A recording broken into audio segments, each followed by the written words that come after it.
Good morning, everybody. Betting for breakfast, another Saturday. We are back in action and we are getting down on every sport today. Sports gambling on UFC, the Arnold Palmer Invitational, NHL, you name it. We're going running through the gamut, and of course, some college football. But I think the big ticket tonight is UFC 259. I'm here with my guy, Dave Gloeckner. And Dave, if anyone looks like they're ready to win some money today, I think it's you.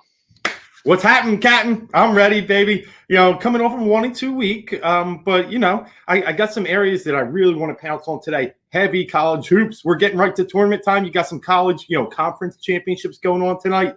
Love the UFC, 3 title fights. Wow, you can't ignore that. Obviously, NBA's off the market today, going to the All-Star game, but we still got some ice and we still got some hockey and we still have some FCS. Let's go. Yeah, we got a ton of action today and huge news today. First episode with the Heat Ratio Sports Network. Shout out to Tony Catilla and the whole team there. Bunch of hungry savages. So can't wait to do a lot of big things with them in the upcoming weeks.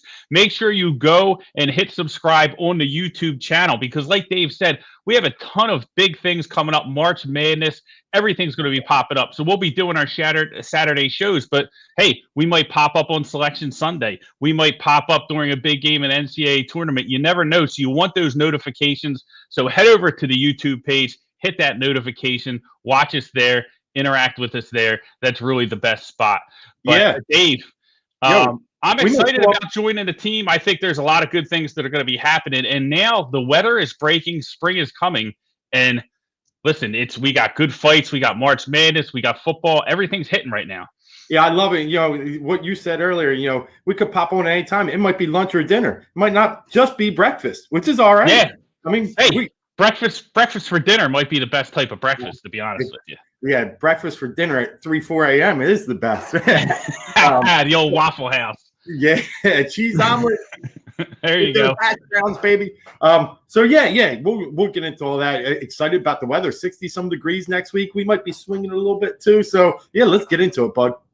Yeah, we'll talk some golf as well. So basically what we'll do is we'll hit the UFC, we'll hit some college football, and then we'll give our 3-play buffet. We run through 3 of our favorite plays, each of us, so you get 6 plays total to run with. And we hit we hit everything when we do these 3 plays. Every sport, you name it, we got our hands dirty. And listen, it's a great time to be a sports fan. It's a great time to have some fun, play some bets on the action. So let's get right into it, Dave. The big ticket tonight, I think UFC 259, like you said, 3 title fights.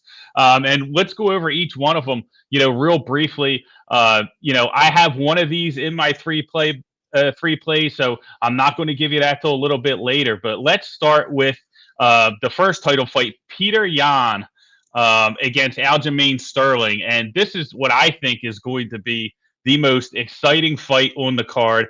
Aljamain Sterling out of Serra-Longo camp, high volume striker. Dave, he's a guy who, if you think of like Nate Diaz, where he just hits you so many times, high volume, doesn't live off power, but just gets after you, and it kind of makes the other fighter uncomfortable.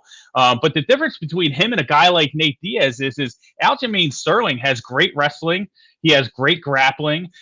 He can take your back. He's got 4 submissions in the UFC. So he has a very diverse toolbox, and that makes a lot of fighters uncomfortable as well. I think that he's able to fight at a very high pace, but this is a 5-round fight. So he's going to need cardio because Peter Yan is an explosive, powerful, dynamic fighter. He's the champion for a reason. So I think it's going to, be a real challenge for Sterling to keep that pace over the 5 rounds. Yeah, I think you raised some great points. This is probably the most even of the championship fights, and it's probably the one that I had the most question marks. I mean, you got Peter Yan. He hasn't really he hasn't fought anybody in the top 5 in this division. His last fight was Jose Aldo, who was sitting at number 6 at the time. He had Faber before that. Yan's one of those guys that I know what my eyes see, and I see a very talented, very dynamic fighter, but I just haven't seen him versus the upper competition. So I'm really going to be excited to see how he performs tonight. And then, like you said, Sterling on the other side, 4 out of 5 submissions. Can this guy really have enough in the tank for a 5-round fight? So I got questions on that end too. But I think this one's evenly matched. What about you? Yeah, real evenly matched, and you can tell from the line. This line has kind of gone back and forth. Sterling opened up as a plus 120 dog, and the line had moved down to a pick 'em in some spots. I checked this morning. You can get Sterling at around plus 103. Jan somewhere around minus 125, 130. Right in that neighborhood. So very tightly contested fight. It's definitely one of my favorite fights on the card, and I think it's going to be the most exciting. Peter Yan, Aljamain Sterling for the belt. I think this is a matchup that, like I said, we talked about the cardio being important. I think the over 3.5 rounds could be a play here. Yeah, good point. I mean, and another thing about cardio, I think Sterling comes in as one of the bigger 135s too. He's going to come into this, a lot heavier once we get into tonight's fight. So, and I think his length is going to play a huge part in this fight. Like, you know what I mean? Like, yeah. Peter Yan is explosive and powerful. He has to get it. He's got to get in the phone booth. He's got to get in tight with you. Aljamain Sterling is going to have that reach and advantage, and I think that's going to play a key part if he's going to have success tonight. Another title fight, two women. And the Amanda Nunes and Megan Anderson, and these women, they can throw, they can drop hammers. Both women, all about power, all about stand up. Amanda Nunes does have the better ground game between the two. Nunes just a monster favorite in this fight, and I think for good reason. When you look at her, I think last time I saw she was minus 910. Really, really crazy odds. I think Megan Anderson's around plus 580, plus 600, wherever you look at it. And not too much really to dissect in this one, Dave. The question will be, does Nunes try and take Anderson down? I don't think Nunes has really had to, previously. And I think that she's a fighter that can, just deliver the hammer. And when she hits you, the opponent's body crumbles. And it's her power that is really the differentiator. Megan Anderson, a stand-up fight. I think the fans are in for a treat tonight. Yeah, I mean, that's the good part. It's such a dominant matchup. Nunes is the champ for a reason. She's going down as the GOAT as women's fighters go for now, and probably will hold that for a while. And you look at it, at least you got a stand-up swinging event, because the last two Nunes fights were not too appealing. I don't know if she was just not into it. I mean, the opponents weren't really I guess, enticing to her. She went out to 2 decisions in her last 2 fights. When then you look at the ones before, you got Holm, which she TKOs, Cyber TKO, Pennington TKO. Those are big names. She was into those. She was ready. So it'll be interesting tonight. Does she really just unleash it all, or does she do a John Jones and drag this thing out, take it to decision, doesn't let her get close? I wonder how she's going to fight this fight. Yeah, that's a great point. Dan Green checking in from the Flyer and Ice Pod. Dan, my guy, I did a little spot on that show. Do a great job with Flyers coverage. Make sure you check them out if you get a chance. He likes Nunes. I think everybody likes Nunes at minus 910. But an interesting part of this fight, you talked about Nunes and how, reminds you a little bit of the Kansas City Chiefs, right? Playing with their food a little disinterested in these fights, it seems like, just because she's so dominant, right? And you wonder, we saw that sneak up on a guy like Anderson Silva against Chris Weidman, got a little too cute, ended up getting knocked out. Does that happen tonight? I think I haven't pulled the trigger yet, but I'm thinking of putting a little tiny, not a full stake, maybe 10% of your stake, right? You don't want to go crazy. Megan Anderson, KO win plus 1,100. So you can just put a little sprinkle, a little dash of that. Not going to hurt you either way. But if it hits, you're going to cash in a plus 1,100. I think there's a chance if Nunes doesn't take her to the ground and kind of plays around with her standing up, whenever you see 2 brawlers, swinging that can both hit, both with a ton of power, plus 1,100, pretty good odds for the dog. The beauty of the sport. I mean, you saw it. George St. Pierre got knocked out with a one-punch wonder versus back in the day. It's that beauty of this sport. You got a puncher's chance every time you get in the octagon, and there's bets you're going to lose money, and then there's bets that you're taking for value purposes. So with what you're talking about there, she's not going to win by decision. You're not going to go to the to the end versus Nunes and win. You're not going to get her down.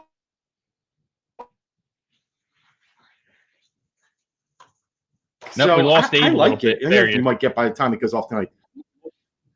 Yeah, just not Nunez bets aren't worth it. I like where you're going with the Anderson. Just sprinkle a little. Just a little sprinkle to make it exciting, right? Al Griffin checking in. Welcome to the Heat Ratio. Yep, I'm excited to be part of the team, Al. Al does a great job, man. Check him out. Does half-court Heat with Tony and the guys talking about the Sixers. So much excitement going on with the Sixers. I can't wait for the playoff push. One more title fight with UFC 259, and that is the main event. Adesanya against Blachowicz, and this is a fight, man. Adesanya moving up from middleweight to light heavyweight, weighed in a little bit light, 201. Yep. Doesn't want to impact his quickness, doesn't want to impact, his style of fighting, didn't want to get too bulked up for this one. But going after, he's trying to do the champ thing.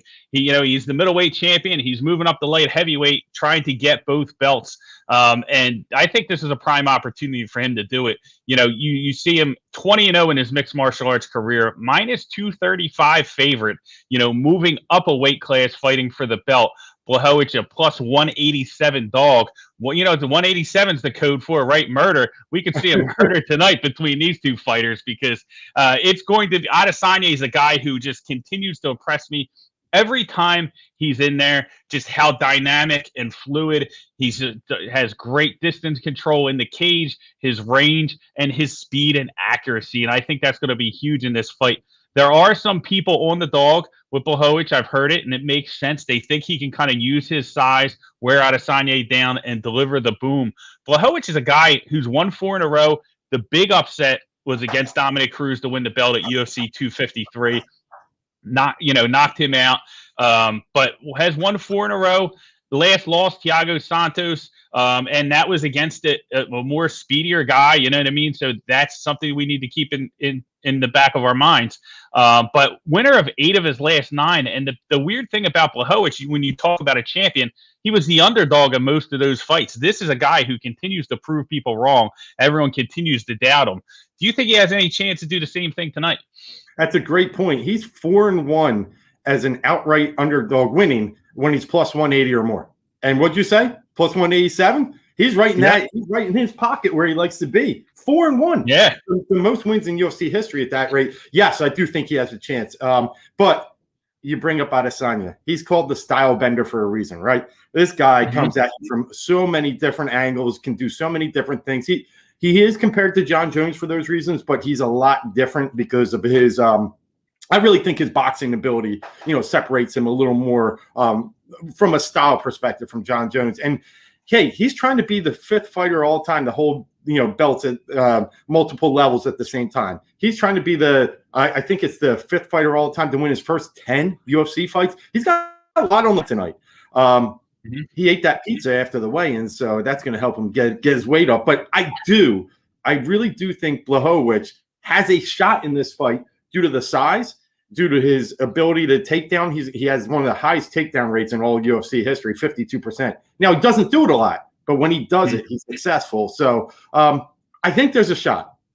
But I don't think he pulls it off. But there's a shot. I know some people that think the value is on Blachowicz. I'm actually on Adesanya. 20-0 is good enough for me. I've seen enough. I think he's going to be champ by the end of the night. But not. And like I said, if Dan Green brings up Pro Cop, and that's the thing is that is the beauty of mixed martial arts is you never know. It takes one shot to put these guys lights out, and that's what makes it so exciting. So I can't wait for this matchup. It's going to be 3 title fights. It's a great way to cap off a Saturday, especially you get a little sports betting. And plus, this afternoon, let's transition over to that. We have some college football right now. It started last night. It actually started Thursday night this week, the FCS. And, but last night there was some action as well. New Hampshire against Albany. I was on the wrong side of that one, Dave. And that was a game where I thought New Hampshire, I had them as a small dog. They ended up moving to being favored before kickoff. And that was a game where, they were up 14-7 at halftime. Everything was going well. New Hampshire was a team that, doesn't have a ton offensively, but they had a lot of people returning. The defense was their anchor. Safety Evan Horn's great and one of their best players. And they were in control, 14-7. They kicked the ball off second half. Albany drives down the field, the Great Danes, they tie it up at 14-14, and then big turnover. New Hampshire fumbles right outside the red zone at the 22. Then tide turns. Albany's up 21-14, and they were kind of climbing their way back. But they had the ball, Dave. They got the ball in one of the weirdest plays I ever seen. The punter was trying to punt it away for Albany with the clock running down with like a minute left in the game, and he dropped it, and then he kicked it while it was on the ground, and that is an illegal kick. So the ball ends up dead at that point, and they got the ball at the 7-yard line with a minute and 7 seconds left, down by 4, and they couldn't convert. They had a couple offsides penalties. They got pushed back, and they never got in. But we were right there. We just ended up on the wrong side. And, so a little frustrating last night in FCS. It's just been a crazy season so far with, a lot of turnover variance and, just trying to see these teams are still trying to figure out, I think, what they have, with some of these players. Yeah, FCS, I'm not an expert in this field right now. I'm riding a donut. So it's been a very, very hard area to really analyze and focus and be able to take some of those numbers and stats and the research you do and put it on the football field. Case in point, I had a couple teams last week that turned the ball over 7 times. Yes, 7 times. You can't really handicap those types of things. And in this world, like FCS, what was it last week? Like 18-4 the Dogs? It was something crazy. Yeah, the Dogs are barking in the FCS. Yeah, no, they're biting. They got rabies. Yeah, it's been so. I mean, look, you had another quirky one last night. That's what it's been. But I think this is the time when we're really going to start seeing a little bit of that research and that effort pay off. I really think we're going to start seeing it. We're week 4 now. So a lot of the lines are settling out. I think we're due for a big day today. Yeah, I mean, we had 6 double-digit dogs win outright last week in the FCS, which is absolutely crazy. And a couple reasons for that volatility is, there's really, you have some D2 teams that are jumping into D1, and there's a big talent disparity, early in the season, because if you're a strong program, you don't want to start the game off with your toughest opponents, right? So you try and schedule, there's some lower teams on there. And when there's a huge talent disparity between the two teams, it can kind of go either way. We've seen a team like Nicholls State that I was on last week. They won 55-0 against Lamar. They covered that number easily. The week before that, they won 87-3. So 142-3 in the first 2 weeks. Big, and I think the odds makers are seeing that stuff, and they set the lines really big last week, and they end up getting burned with a lot of the dogs winning. But then, you have on the other side of the coin, James Madison, the new number 1 team in the FCS, right? Won their first week 52-0. They were laying 42 points. They covered easily, laying 36 last week, right? I was on them, ended up on the wrong end. And they were just disinterested in the first half. It was a tied game at halftime. They ended up outscoring their opponents by Robert Morris by 20 points in the second half, but they didn't get the cover, right? So it's how do you gauge the motivation of the team? Just so tough to do at this point of the season. But I think as we get a couple weeks into it, it's going to be a lot more easier to kind of pinpoint who's who. But a good thing, little local action. Villanova gets started today at noon. Against the Stony Brook Seawolves. They're a team, I think they opened up as like 12.5-point favorites, down to less than double digits, -9.5 in some spots. They lost a big, they lost some transfers because, the fall came and these guys have dreams of going pro, and FCS didn't play. So some of those guys, I think Hodge was the wide receiver. He went to Va Tech to play, so they go to these big programs that were playing in the fall. So they lost some players that way, but they still have their number 1 quarterback, Daniel Smith. He's really the star of the team. So it's going to be interesting to see today how that offense looks with some new weapons. They got a good running back in Justin Covington as well. Yeah, and then you got Delaware opening up too, also in the local aspect. Yep. Well, I think they're a 2-point fave today. A light line. So it'll be interesting. You got another big team coming out opening up today in Grambling. So it's just you're getting a lot of these, like you said, a lot of this fluctuation. Things haven't balanced out. But I am excited for the local Cats today. Those being the Wildcats, because they are projected to be one of the better teams in FCS. And if we've seen what happened in the first few weeks with North Dakota State falling last week, 39-game win streak on the line, they lose. Anything's up for play right now. It's up for play. Yeah, I think so. It's definitely a lot's up in the air. And like you said, a team like North Dakota State, they come into it, they lose Trey Lance, right? And they think they have the heir apparent, and Zeb Nolan, just not up to the task. Threw for 72 yards in week 1 in a victory. And then, I think he had like 120 and an interception last week. Just couldn't get it done as they got smashed by Southern Illinois, the Salukis. But let's get into some picks, right? That's what we came here for. We came to make some picks and make some money. I'll kick things off with what I got rolling in the FCS today. Let me pull that up real quick. The first game, like I said, I like the Salukis. We talked about Southern Illinois. They are in a great spot today, laying 6.5. This line is down to against Youngstown State, Dave. And Dave, very familiar with this Southern Illinois team. You had them in week 1, and then it was a game that they lost against North Dakota, who is 3-0, a top 5 team now, taking a lot of people by surprise. They lost that game with 5 turnovers by losing the turnover margin 5-0. They're playing a Youngstown State team that can't score. Right, Youngstown State lost 25-7 to the Bisons in week 1. They only had 171 yards, and then they get shut out the following week, last week against Northern Iowa. So you got a team that scored 1 touchdown in garbage time in week 1 and got shut out in week 2 up against this Southern Illinois team. The Salukis, are coming off that huge win against the Bisons. They throttled that team 38-14. Is there a possibility that we can see a letdown here, Dave? I guess there always is, but I don't think so, because this Missouri Valley Conference is so tight right now. I think that these teams are going to come out focused, especially early in the season. They already gave up that loss in week 1, so they do not want to get another loss under their belt. So I think they go out for the kill today. This is a Southern Illinois team. They outgained North Dakota State 443-268 when they played last week. And again, that's a North Dakota State team that outgained this Youngstown State team by 150 yards, right? So I think there's a big gap between the talent in Southern Illinois and this Youngstown State team.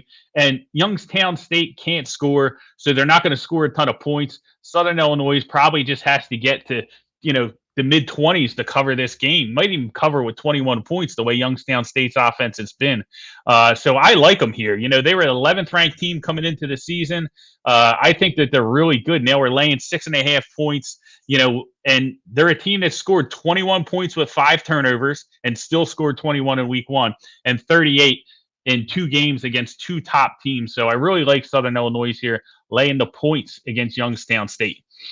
I like it. Get those Salukis going. I mean, you could be buying them, at a little bit of a discount too, because of the factor of the letdown potential. But this was a team that I highlighted in week 1. They let me down that week, but they were coming off a year where they got voted out of the FCS playoffs. They were one of the last teams left out, and they just have this edge and this motivation. And it did show up last week. So I like them. I like them to continue to roll, and I do like them to cover that number as well. Listen, I'm going to jump to my favorite play first, and all right, and it's a little bit of a learning lesson from the week before, and that when I didn't take my Illinois State and move it into the North Dakota State game. I'm sorry, my Southern Illinois. This week I'm going with Illinois State, and what I mean by that is last week they outgained South Dakota by 140 yards. They forced 7 punts. They went up 17-0. They were rolling.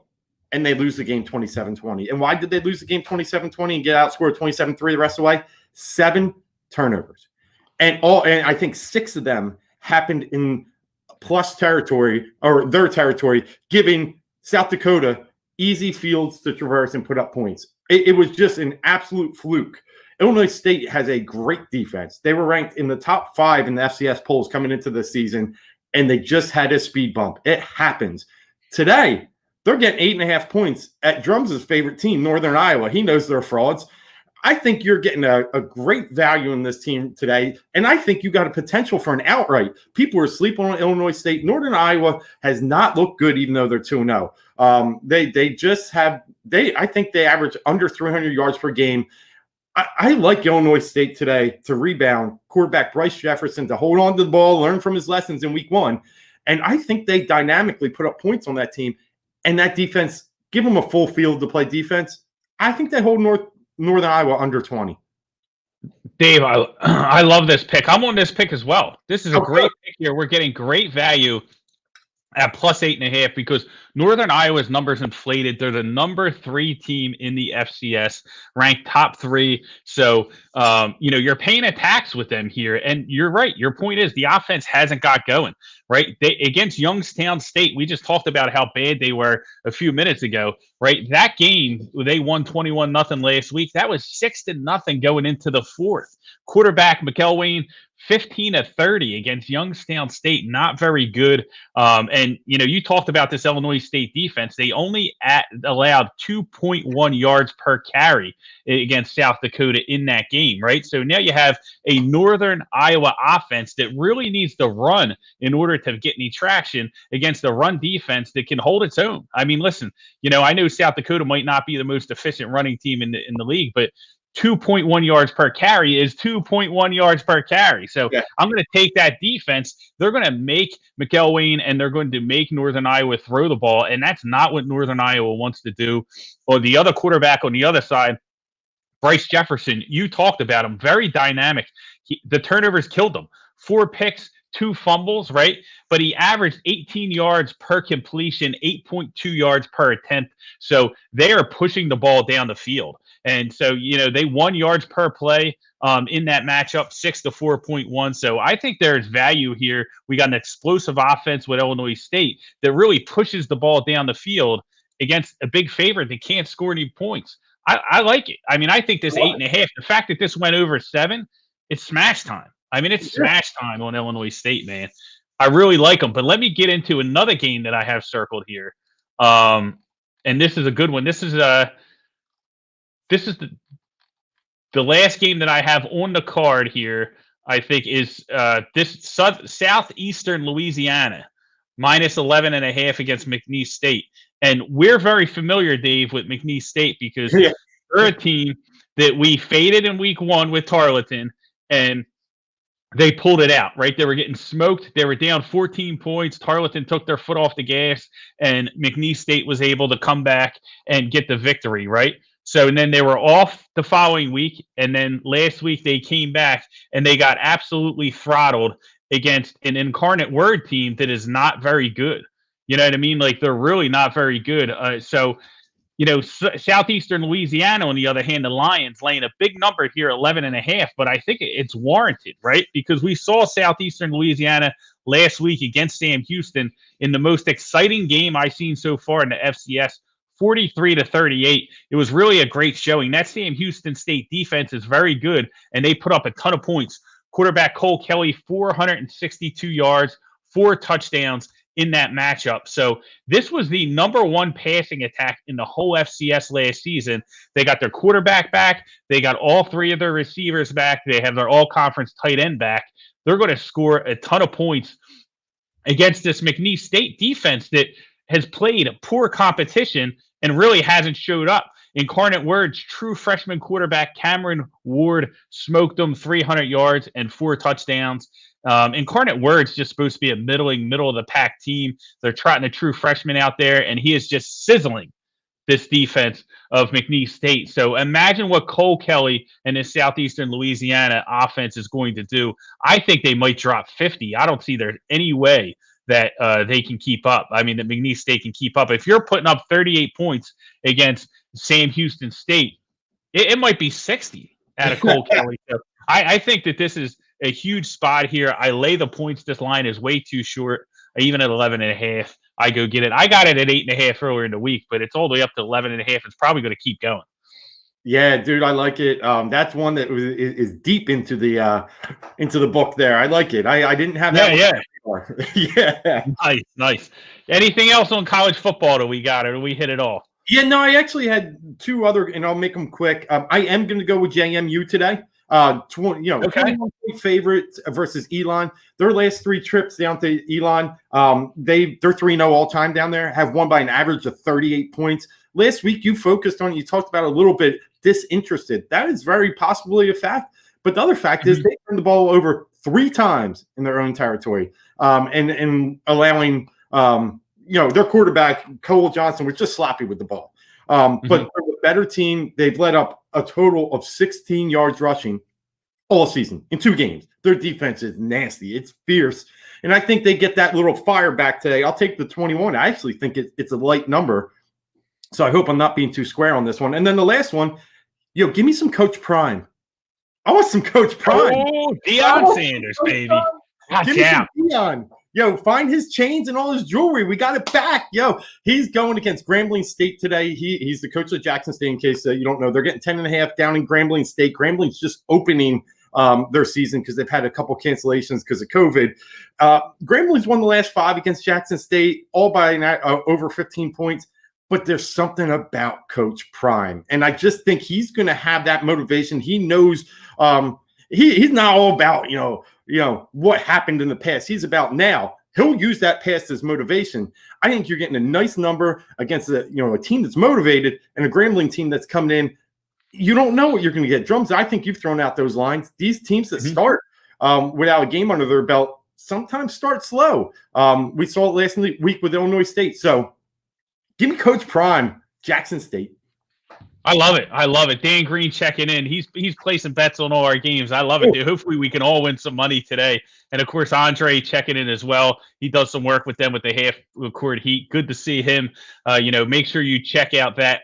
Everything is on the Heat Ratio Sports Network YouTube page. If you go there, it's real easy. Everything is siloed. You can get all the different shows, episodes. Great job by Tony and the team getting all that stuff out. And you can get all the betting for breakfast stuff there as well. So very exciting. College football, it's going to be a fun day, man. I'm going to have my eyes on these bets, and I'm going to have my eyes on Nova for sure. I definitely want to see what Nova is going to be doing. But let's get into what we do best, and that's the 3-play buffet, Dave. And that's really our best 3 plays of the day. Love these college football games.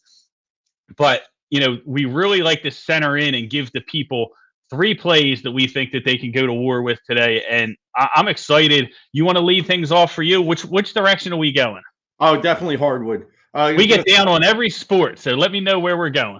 Yeah, we're going college troops. Luckily, like I said, I had a little speed bump, again, using that term early on, but I've won the last 2 with Duke, Virginia 2 weeks ago. Last week, I gave you North Carolina.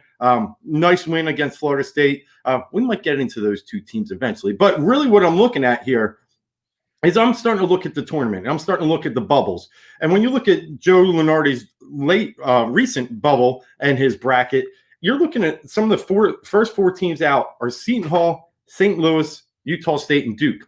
All 4, well, minus Utah State, 3 of them have huge games today, really big games. So I'm going to dial into the one, and that's Seton Hall against St. John's. Seton Hall, 13-11 overall, 10-8 in the Big East. But they're that type of team. They're a very solid defensive team. They're in the top 65 in the NCAA, allowing 95.7 points per possession. On the other hand, they're not great offensively, but when they do get rolling, they tend to really excel from the 3-point line. And that's they shot 37.3% of their attempts from the 3-point line. That's 10th in the Big East, but when they're hitting, they're beating good teams. And today I see with them having a lot on the line, they've lost 3 in a row. 3 in a row now. I think today's a big test for them. I think they have the motivation. I like the Pirates of Seton Hall today, -1 at St. John's. That's my first pick on the hardwood. I love it, man. Seton Hall Pirates, alumni of our good friend Chris McGinnis, right? So he's a Seton Hall alum there. So hopefully the Pirates can bring it home. Let's do it, man. I think I'm going to stay on the hardwood as well with my 3-play buffet. Going to get these shades on to make sure that these picks are money. Let's rock and roll now. But Dave, I'm telling you, the game that I'm targeting, right? Let me know if you think I'm off here, because sometimes I got to check myself. But I love Louisville home dog today against Virginia, right? And this is, I think, a sneaky spot for Louisville. You have a Cardinals team well rested, might have played their best game against Duke. Carlick Jones, you know what he's going to give you. He's going to give you 18-5. The best player. He's a guard. I think that this is a spot where they can take advantage of a Virginia team coming off the COVID break, right? Big yikes there. They had some COVID issues. And I think this is a smash spot for Louisville. I love them as a home dog here. I think they're going to win outright. Just go with the money line if you want. But, the 2 points, might as well take it in case it's a close game that goes down to the wire. Really up to you. I chopped it either way. I played a little bit of money line. Majority of it, I took the 2 points. But I like Louisville here. I think at home in this spot, I think it's a good shot. They got a good shot of winning outright. Yeah, so that's probably the one game I looked at with ranked teams that has a little bit of an eye-opening spread. You got Virginia, ranked team, only a slight razor sharp favorite. You got it at 1 or 2 in some spots versus Louisville. I like it. Louisville would be the side I play. My only fear of Louisville is they played that really emotional overtime game against Duke. So we'll see how they respond. That's the biggest, that's the biggest one I would worry about. But Louisville would be my side for sure. Yeah, 100% love it. So I'm on Louisville here. Heat Ratio Sports checking in. No shades for X today. I got the shades on. I wait till the 3-play buffet. I wait for the picks to make sure that they're money before I put the shades on. So I even got the green shades today, money green. So we're going to be cashing in for sure. Where are we going next with the next pick, Dave? Where we get down on all the sports. So we staying on the hardwood, or we moving somewhere else? No, I'm going to stay one more on the hardwood. All right, let's do it. So for me, looking at another game that I think has a lot of value out there, it's the St. Louis, I think they're the Pelicans versus Billikens versus the St. Bonaventure Bonnies. Again, a team on the bubble with St. Louis, and we're looking at A-10 play here, chance to go to the finals of the conference tournament. And St. Louis beat up on St. Bonnie's about a month ago. They're also 4-0 in their ATS in their last 4 neutral site games. So they've covered in this tournament so far. They're 24-9 ATS in their last 33 Saturday games too. So they tend to show up on the weekend, like a lot of us like to. But, it's tough when you have that kind of revenge factor coming in. And I actually like St. Bonaventure today as the small dog against St. Louis, getting 2 points here. I think they have the motivation, they have the offense, and in this case, Bonnie's was a better team coming into the season, and now they're really starting to hit their stride. I think they've won 4 in a row. I'm going to take St. Bonaventure today, +2, 14-4 overall versus 14-5. They're 2 good teams, but one's probably going to be left out of the tournament. What the hell is a Billiken? I don't know. Ask Larry Hughes. I mean, honestly, how can you bet on a team like that? Let's go Billikens. Come on, man. They got all the opportunities you have to have a mascot, and you got to pick a Billiken. And then the Bonnies are always fun. They tend to upset people once in a while during the year. They always have a nice, fun team. I like them today. I think they get in the tournament too. Beautiful dog there, the Bonnies. Bonnies always kind of shock you. They hop in, they surprise you a little bit. Love to see it. Next game, I'm going to go back to UFC, right? So okay. We talked about the UFC fights, and the game, in the breakdown, you probably heard I was very excited about Aljamain Sterling and his chances with his diverse skill set against Peter Yan. So my second play is going to be Aljamain Sterling. I got him at +115 early in the week. You can't get them at that price now, but you can still get them at a decent you can still get them at plus money. So it could +103 I saw before we logged on. Check around, shop around, to get the best number with him. Maybe money starts coming in on Yan today and you get him at a better price. But I like Sterling here for a lot of the reasons I discussed early. High volume fighter, and I think his reach is going to be too much for Yan. He's going to be able to keep Yan on the outside, control the distance, frustrate Yan, and I think that that's really what you're going to see is him kind of use his wrestling, his grappling to kind of tire Yan out, and really try and overwhelm him in the beginning. He just has to stay away from the big bomb because Peter Yan will just knock your head off, and that's what he has to watch out for. But, the kicks that Yan throws, is he going to be tentative because of Sterling's, wrestling background, his ability to get takedowns? I think that's going to be key. Like, if Sterling's able to get takedowns, it's really going to open up everything because, like we said, not only is he has a good wrestling base to where he can hold Yan down, but he's also a very dangerous grappler, and he can get Jan's back. And if he gets Jan's back, it's going to be lights out submission time for Aljamain Sterling. And I think that there's just so many ways that he can win this fight. He's one of my favorite fighters in that weight class. Sarah Longo, love that fight camp, love those guys. So I think that, Aljamain Sterling is the play here against Peter Yan. And I think that is the one play. I have some money on Adesanya. I'm still thinking about it. I might throw a little bit on Dominic Cruz, but Aljamain Sterling is my number one play in UFC 259 for tonight, without a doubt. Nice pick. I can't wait for that fight. What's that? The third fight before it goes Stylebender, then Nunez, and then we'll go Sterling. Yeah, that'll be the first one. So it'll be the third fight of the main event, but it'll be there'll be two more. Like Nunez will go after them, and then you'll get Adesanya in the main event. Oh, I think we lost Dave. Dave hopped off for a second, so he'll be right back with us. So at this time, then, I'm going to get into my last play out of the 3-play buffet. So I already gave you Louisville. I already gave you Peter Yan. Aljamain Sterling against Peter Yan. And my last play is going to be in the NHL. So let's move to the NHL to talk about this one. And it's going to be the first period under in the Dallas matchup. Dallas taking on the Columbus Blue Jackets today. First period under 1.5. This is an angle that I've been playing for a while. Chris Otto does a great job. He gets all the data out for these period totals. And I think that this is a spot. Dallas has been one of the most profitable teams on this angle. First periods have only gone over twice in 18 Dallas Stars games. That's 89% to the under.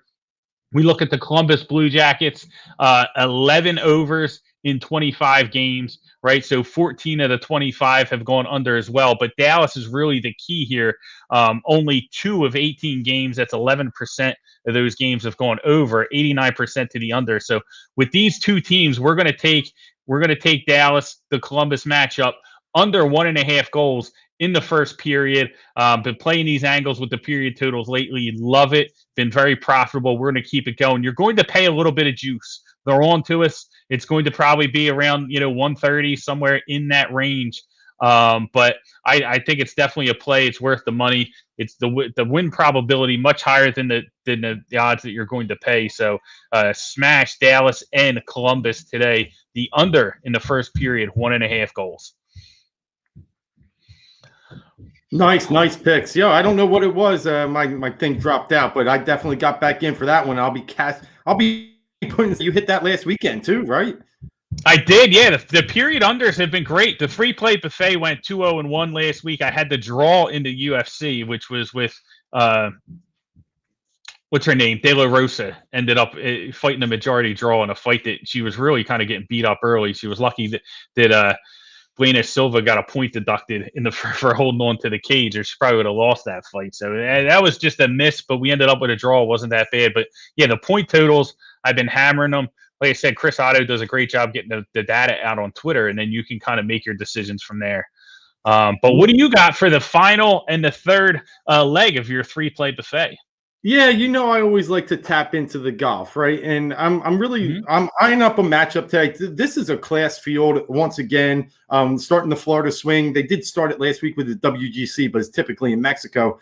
And some of the guys at the top, someone's going to win this one. I really like the form that our boy Hovland's playing with. You're not getting great value on him now, but I had a little bit at the beginning of the tournament. But when I focus on today, and I'm looking at one guy to really, step up his game and be there come Sunday, and that's Tommy Fleetwood. You get an enticing matchup today. He's minus 115 versus Will Zalatoris. And I think yesterday Fleetwood had just a solid round. He's 5th in strokes gained this week in his approach. And I think that's one of the biggest things when you're playing Arnie's course down there. You got a lot of water. You got a lot of hazards in play. A guy that's dialed in and on the greens, I'll take. Zalatoris is 8th overall in strokes gained approach as well. But then when you put Fleetwood excels putting wise, I think in a nice matchup here, you got a little bit of a veteran against a little bit of a young guy. The young guy's been playing every single week. And I see a point here where you can get a little value on Fleetwood. In a normal tournament, he's probably 125, 130 versus Zalatoris. But you're getting a little discount. And I like Tommy Fleetwood in the hair today, minus 115. I love it. Anytime you get a discount, you got to pounce. And these golf, this is probably the best part about sports betting is the ascension of golf in that space. And also not only that, but I think that the catalyst in that, the driving force is these matchups, these round matchups that you can bet on every day, the tournament's playing.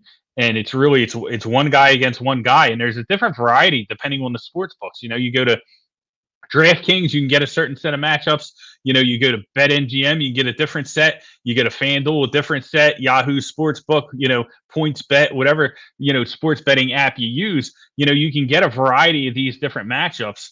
And it's a lot of fun to kind of pick apart. And it makes watching golf a lot more funner. I'm a guy who had a hard time, sitting through golf, watching it on television. But now that sports betting's involved in it, I'm glued to the TV. It's great. And the live betting, which is, also say a little dangerous, is very volatile, is so much fun too. I mean, just to, pick a guy to have a better hole against another guy, you're getting 250, 300 on some hole odds. It's fun. It really is. So we'll see today. It's going to be a fun day out on that course. I mean, obviously, there's a few things going on in the golf world right now. We talked about last week with Tiger, who has won here 4 times at Bay Hill. So, and he's not going to be able to make players next week. There's a lot of good golf coming up and a lot of good stories. And I think, by the end of this weekend, you'll see someone, come through and be on path to set themselves up well for the players. And then soon the Masters thereafter. Don't forget the Masters is being played in April this year, even though we just had it in November. So it's going to be fun. Yeah, it's going to be a great spring, man. Love to see it. So it's Fleetwood is the guy that we're taking. I'm going to write that one down, man, because I'm definitely going to tail you on that one. But let's go ahead. No, I'm just cheering for Fleet already. Oh yeah. Fleetwood, dude. We're all over that one. So we'll recap them real quick, right? So my 3 plays are Louisville, the Cardinals, college hoops, +2, home against Virginia, right? Aljamain Sterling tonight over Peter Yan for the belt. The over 3.5 could be a play as well, as I talked about in the breakdown, but love Sterling, especially if you can get him you're going to get him a plus money, but, obviously shop around, get the best price. And then NHL, Dallas, Columbus, first period under 1.5 goals. It's been money. The period betting has just been money in the NHL. So I'm excited to see that continue today. Dave, give us a recap of your 3 real quick.